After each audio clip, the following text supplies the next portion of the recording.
Assalamualaikum warahmatullahi wabarakatuh. Selamat datang di Mistisku. Kali ini kami akan menceritakan eksplorasi kami berburu sosok misterius di Buyut Mas. Pada tanggal 20 September, kami mendapatkan informasi dari salah satu koresponden kami bahwa masyarakat yang melewati pemakaman Buyut Mas sering diganggu oleh makhluk halus. Masyarakat sering mendengarkan suara tangisan dari dalam kuburan Buyut Mas. Selain suara tangisan, masyarakat juga sering mendengarkan suara tertawa atau cekikikan. Kami merencanakan untuk melakukan pemburuan pada hari Kamis, tepatnya malam Jumat tanggal 24 Agustus sekitar jam 10 sampai jam 11 malam. Kami menempuh perjalanan sekitar 20 menit. Kami berangkat dari base camp ke lokasi perburuan Dedemit pukul 21:30 menit. Kami sampai lebih cepat dari rencana kami yang akan melakukan eksplorasi perburuan Dedemit di kuburan Buyut Mas.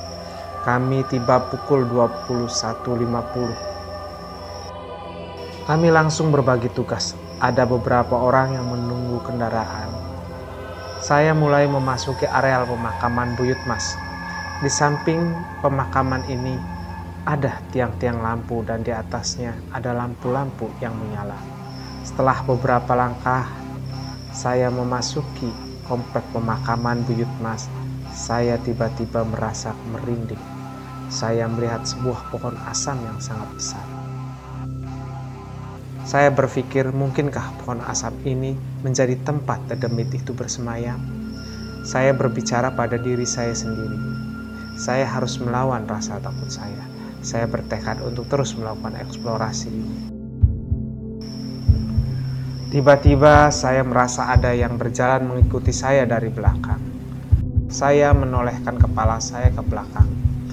Ternyata tidak ada siapa-siapa di belakang saya. Saya kemudian melanjutkan eksplorasi lebih dalam lagi. Tiba-tiba saya mendengar langkah kaki di belakang saya. Saya kemudian refleks menengoknya. Ternyata tidak ada seorang pun yang saya lihat. Bulu kuduk saya merasa merinding hebat. Saya sangat jelas mendengar suara langkah kaki tersebut. Saya kemudian berhenti sejenak, menengok kanan dan kiri. Setelah kemudian saya rasa semuanya sudah aman dan tidak mendengar suara-suara aneh lagi, saya melanjutkan eksplorasi.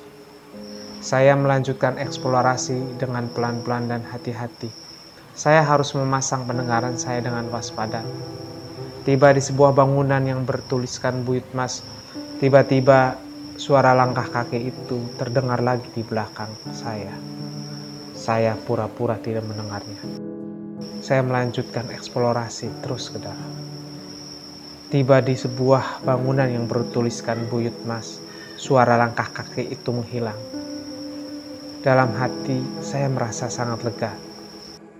Suara langkah kaki yang tadi meneror saya ternyata sudah hilang. Saya menelusuri barisan-barisan makam yang ada di situ.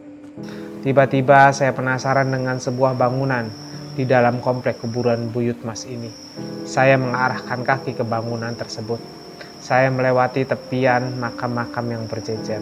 Saya berjalan dengan hati-hati. Saya takut menginjak makam kuno yang tanahnya sudah keropos. Saya bisa saja terperosok masuk ke liang lahat dari kuburan kuno di sini. Beberapa saat kemudian, saya sampai pada bangunan itu. Saya melihat ada cahaya merah menyala dari sela-sela makam yang ada pada bangunan tersebut. Saya kemudian mengamatinya. Saya teringat akan cerita hantu kemangmang yang berwarna merah seperti bara. Ketika ia meledak, maka ia berubah menjadi siluman Banaspati. Setelah ingat cerita itu, saya langsung cabut. Saya tidak mau terjadi apa-apa pada saya dan tim. Segera saya bergeser ke tempat yang lain. Tiba-tiba saya mendengar seperti suara cekikan perempuan yang sangat pelan. Saya menengok kanan dan kiri. Setelah saya menengoknya, suara cekikan tersebut berhenti. Saya kemudian berjalan melanjutkan eksplorasi. Tiba-tiba suara cekikan itu muncul kembali. Saya tidak memperdulikannya. Sebisanya saya membaca doa dalam hati. Saya langsung menuju arah keluar komplek makam Buyut Mas. Setelah saya sampai di luar komplek pemakaman Buyut Mas, saya langsung mengajak teman-teman untuk pulang. Saya masih merinding kalau mengingat suara cekikan itu. Suara itu terkesan sangat berani. Suara cekikan itu sangat membuat saya shock. Saya sempat berpikir, apakah suara cekikan itu yang dimaksud oleh koresponden kami?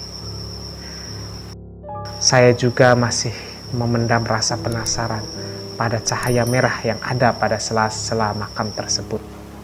Sekian cerita eksplorasi mistisku kali ini. Terima kasih sudah menyaksikan konten mistisku. Sampai jumpa di konten mistisku berikutnya.